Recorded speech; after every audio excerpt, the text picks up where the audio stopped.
किसी ने बड़े कमाल की बात कही है कि यूं तो रक्तदान और कन्यादान महान दान है, लेकिन आज के जमाने में वक्त दान भी अपने आप में बहुत बड़ा दान है।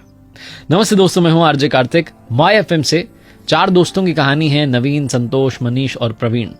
12th की पढ़ाई पूरी करने के बाद पुराने जमाने की कहानी अपनी अपनी साइकिल से रवाना हुए और उस शहर का जो बढ़िया वाला होटल था वहां चाय नाश्ता करने के लिए पहुंच गए। चारों ने मुश्किल से मिलकर 100 रुपए इकट्ठा किए थे। वहां पर जाकर के बढ़िया सी उन्होंने छोटी सी पार्टी कर ली।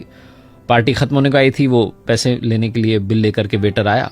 तभी चारों के बीच में एक डिस्कशन शुरू हुआ कि आज से 40 साल के बाद में हम चारों फिर से मिलेंगे। तब तक नहीं मिलेंगे, 40 साल के बाद में मिलेंगे और इसी होटल में मिलेंगे और पार्टी करेंगे, और उस दिन जो सबसे आखिरी में आएगा उसको बिल के पैसे देने। चारों ने कहा बहुत बढ़िया, बहुत बढ़िया। वो बच्चों वाली शर्त लगती वो लग गई। तो 40 साल के बाद मिलने का डिसाइड हुआ। वो जो वेटर था वो सारी बात सुन रहा था। उसने कहा ठीक है, अगर आप 40 साल बाद आते हैं और मैं यहीं रहा तो मैं भी आपकी वो 40 साल बाद वाली पार्टी देखना चाहूंगा। 40 साल कब बीत गए मालूम नहीं चला। पूरे शहर का नक्शा बदल गया, मल्टी स्टोरी बिल्डिंग बन गई, फ्लाईओवर बन गए, सब कुछ चेंज हो गया। और चारों दोस्त जो थे उनकी जिंदगी तो कंप्लीटली अलग अलग हो चुकी थी। कोई इंजीनियरिंग के लिए दूसरे शहर में चला गया था, कोई सरकारी कॉलेज में दाखिला ले रहा था, कोई अपना बिजनेस शुरू कर चुका था। सब ने अपनी अपनी जो है जिंदगी जीना शुरू कर दिया था और जिंदगी में बहुत आगे बढ़ चुके थे। 40 साल बीतने के बाद में सबको तारीख याद थी, 1 जनवरी को मिलना था। शाम के लगभग 6 बजे होंगे। वो जो होटल थी वो 5 स्टार होटल बन चुकी थी। वो जो वेटर था उसका मालिक बन चुका था भोला। एक लग्जरी कार आकर के रुकती है और उसमें से मनीष निकलता है और जाकर के सीधा होटल में देखता है तो वो जो सेठ बन चुका था भोला वो पहचान जाता, कहता अरे आप आ गए, क्या बात है, आपके लिए प्रवीण सर ने टेबल बुक करवा दिया, आप बैठिए। और आपने मुझे पहचाना कि नहीं, मैं वही वेटर हूं जो उस दिन था। बोला अरे क्या बात है, आप तो मालिक बन गए। मनीष को इस बात की खुशी हो रही थी कि मैं पहले आ गया, मुझे बिल नहीं चुकाना है। मनीष बैठा ही था कि थोड़ी देर के अंदर जो है संतोष आ गया। संतोष कहने लगा कि मैं तो बहुत बड़ा बिल्डर बन गया हूं। मनीष कह रहा था मेरी तो ज्वेलरी के शोरूम चल रहे हैं 3-4। दोनों अपनी बातचीत कर रहे थे कि नवीन आ गया। नवीन ने कहा जी मेरी भी बहुत बढ़िया कंपनी चल रही हैं। तीनों इंतजार कर रहे थे प्रवीण आ जाए।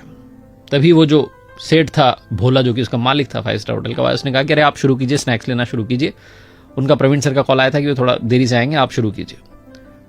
तो तीनों की जो है बातचीत, हंसी ठिठोली शुरू हुई, मजाक शुरू हुई। थोड़ा और टाइम बीत गया, 7:30-8 बजने को आया। फिर से वो आया। सेठ जो था उसने कहा आप डिनर शुरू कीजिए। उन्होंने ऑर्डर कर दिया, कह रहे हैं बस आता ही हूँ। तीनों को लगा कि आ ही जाएगा प्रवीण। उन्होंने डिनर कर लिया। डिनर करने के बाद उन्हें लगा कि प्रवीण तो आया ही नहीं। उन्हें अंदर से थोड़ा बुरा भी लग रहा था कि दोस्त से नहीं मिले, और वो भारी मन से सोच रहे थे कि अब बिल पे करते हैं, निकलते हैं। तभी वापस से सेठ आया भोला। उसने कहा कि आपका बिल जो है पे कर दिया गया है। तो तीनों चौंक गए कि प्रवीण ने बिल भी पे कर दिया, आया भी नहीं। बाहर निकलने ही वाले थे कि गेट पर एक लड़का जो है गाड़ी में से उतरता है, दौड़ के आता है और इनके चरण छू लेता है, इनको प्रणाम करके कहता है अंकल नमस्ते, मैं आपके दोस्त प्रवीण जी का बेटा हूं। मेरे पिता जो हैं शिक्षक बन गए थे और मुझे इस काबिल बनाया कि मैं इस शहर का कलेक्टर बन गया। लेकिन पिताजी 1 महीने पहले ये दुनिया छोड़कर चले गए। उन्हें बीमारी हो गई थी, बीमारी ने घेर लिया था। लेकिन उन्हें शर्त याद थी, 1 जनवरी की तारीख याद थी, इसलिए उन्होंने कहा था कि तुम सारे अरेंजमेंट कर देना, बस उन्हें बताना मत। जब उनकी सारी पार्टी खत्म हो जाए तो बाद में बता देना। वो नहीं चाहते थे कि इतने सालों बाद आप मिलें और आपकी जो खुशी है उसमें दखल पड़ जाए। तीनों दोस्त रोने लग गए। उन्हें समझ में नहीं आया कि कैसे रिएक्ट करें। ये छोटी सी कहानी आपकी हमारी जिंदगी की कहानी बनती जा रही है। आप में और हम में से बहुत सारे लोग अपनों से मिलना बंद कर देते हैं, इंतजार कर रहे होते हैं कभी किसी सेलिब्रेशन का। यूं ही अपनों से मिलना शुरू कर दीजिए, क्योंकि क्या पता कब कौन हमें छोड़ करके चला जाए। आदमी वाकई जो है पानी का बुलबुला है। छोटी सी कहानी जिसका सार ये समझाता है कि वक्त बिताइए अपनों के साथ में। ये जो वक्त दान है ये आज के जमाने का बहुत बड़ा दान है।